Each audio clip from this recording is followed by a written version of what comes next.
তোমার কাছে 4n number of objects আছে। এই 4n নাম্বার অফ অবজেক্টসকে তুমি চারজন মানুষের মধ্যে ভাগ করে দিবে। কতভাবে ভাগ করতে পারো?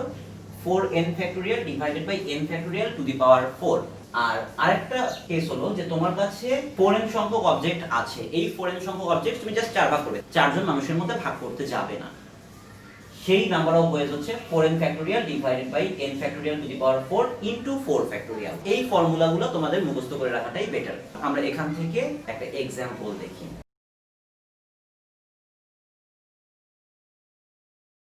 কোশ্চেন নাম্বার 1 এ বলা হচ্ছে যে how many ways you can divide 52 playing cards among 4 players.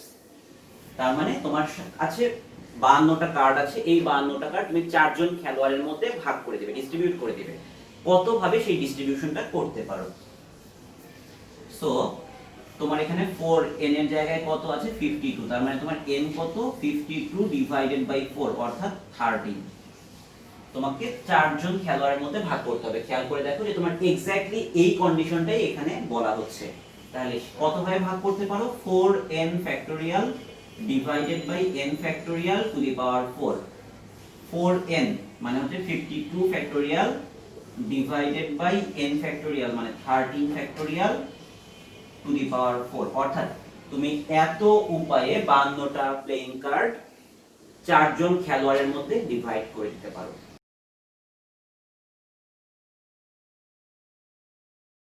এবারে চলে আসি एग्जांपल 2 তে। দ্বিতীয় প্রশ্নে বলা হয়েছে how many ways you can divide 52 playing card in 4 equal share. মানে তাকে জাস্ট আমি চার ভাগ করব। চার ভাগ করে চারটা ভাগে কার্ডগুলো রেখে দেব, কিন্তু কারোর মধ্যে ডিস্ট্রিবিউট করব না। কত ভাবে করতে পারি? তো এইটা হচ্ছে আমাদের 4n। 4n equal to 52। তাহলে n কত? n হলো 13। তাহলে এখান থেকে আমরা কি লিখতে পারি যে 4n factorial divided by n factorial to the power 4 into 4 factorial.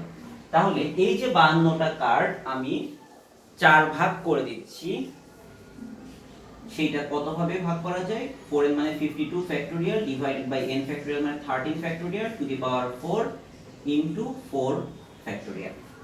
তাহলে খেয়াল করে দেখো যে এইটার সঙ্গে এইটার পার্থক্যটা কি? এইটার সঙ্গে এইটার পার্থক্যটা হলো সিম্পলি এইখানে যা আছে তাকে 4 ফ্যাক্টোরিয়াল দিয়ে ওখানে ডিভাইড করা হচ্ছে।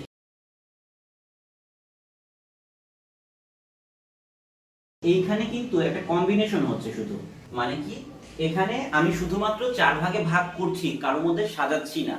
আর এইখানে কিন্তু একটা পারমুটেশন পাচ্ছি আমরা, যে আমি কার্ডগুলো ভাগ করা হয়েছে, চার ভাগ করা হয়েছে এবং সেটা চারজনের মধ্যে ডিভাইডও করে দেওয়া হয়েছে। তো আমি তোমাদেরকে এই জিনিসটা শিখিয়েছিলাম যে পারমুটেশন মানে হচ্ছে কম্বিনেশন ইনটু r ফ্যাক্টোরিয়াল। তার মানে আমি যদি লিখতে চাই permutation divide by r factorial equal to combination. এখানে পারমুটেশন ছিল 4n factorial divide by n factorial to the power 4। আর যখন কম্বিনেশন চিন্তা করব, তখন কম্বিনেশন চিন্তা করার সময় a কে আরেকবার r ফ্যাক্টোরিয়াল দিয়ে ভাগ করে দিতে হবে। কারণ এই যে চারজন মানুষ ছিল, সেই জন্য ওখানে নিচে একটা 4 ফ্যাক্টোরিয়াল চলে আসে।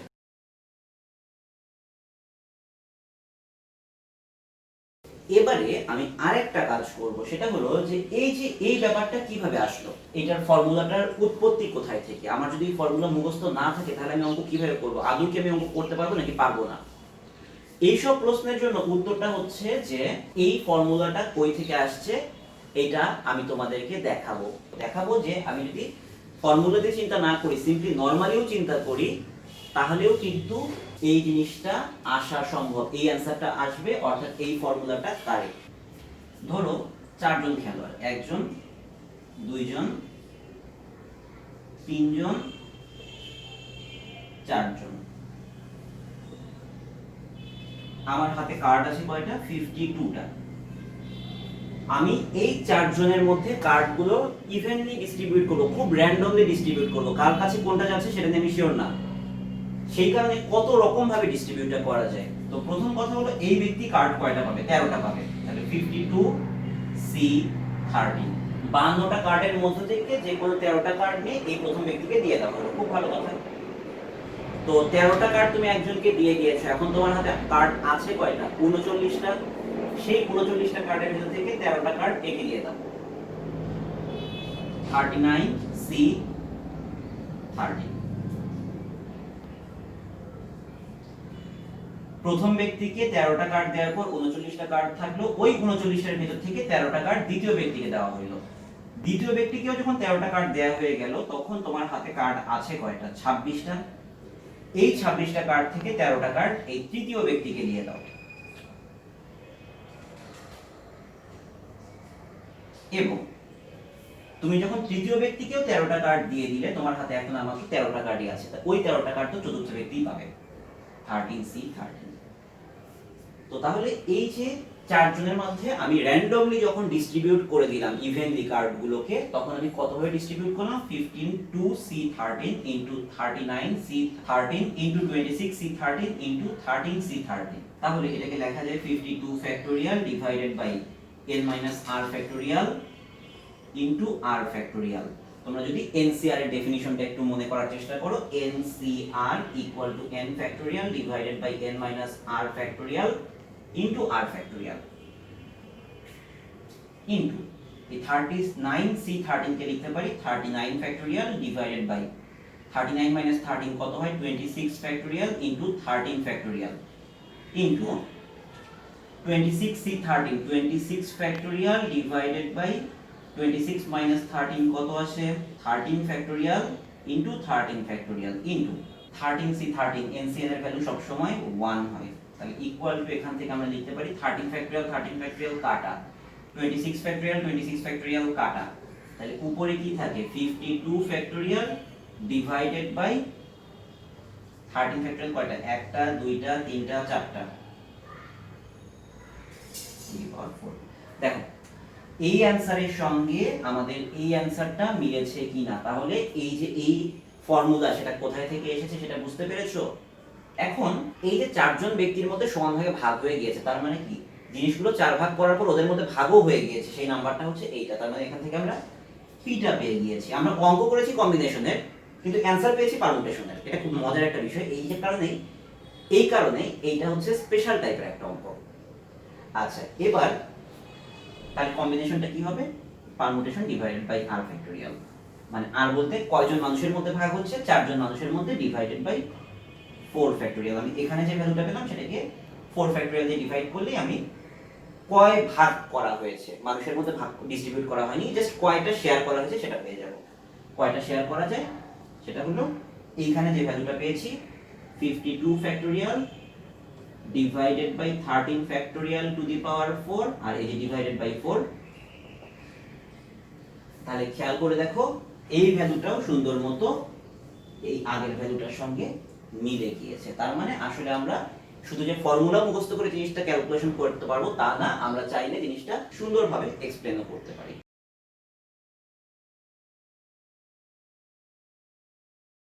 এবারে যদি আমি এই ফর্মুলাটা প্রুফ করতে চাই যে আমার কাছে 4n নাম্বার অফ অবজেক্টস আছে, এইটা আমি 4 জনের মধ্যে ডিভাইড করতে চাই, একজন দুইজন তিনজন চারজন।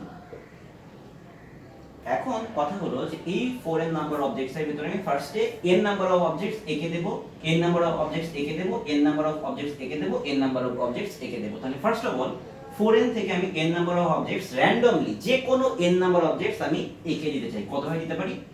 4n উপায়ে। তাহলে 4n থেকে n সংখ্যক অবজেক্ট মাইনাস হয়ে গেল, থাকলো কত? 3n। এই 3n নাম্বার অফ অবজেক্টস থেকে n নাম্বার অবজেক্টস আমি এঁকে দেব। কতভাবে দিতে পারি? 3n উপায়ে। দ্বিতীয় ব্যক্তিকেও n নাম্বার অফ অবজেক্টস যখন দিয়ে ফেললাম, আমার কাছে বাকি থাকলো 2n নাম্বার অফ অবজেক্টস। এই 2n নাম্বার অফ অবজেক্টস থেকে n নাম্বার অবজেক্টস আমি থার্ড পারসনটাকে দেব 2n উপায়ে। এবং ফাইনালি তৃতীয় ব্যক্তিকে দেওয়ার পর আমার হাতে n নাম্বার অফ অবজেক্টস বাকি আছে, সেই n নাম্বার অবজেক্ট সবগুলো আমি একে দিয়ে দেব ncn ইকুয়াল টু, আমরা কি জানি? ncr equal to n factorial divided by n minus r factorial. তাহলে 4ncn কত হয়? 4n factorial divided by 4n minus n অর্থাৎ 3n factorial into n factorial into 3n factorial divided by 3n minus n কত হয়? 2n factorial into n factorial.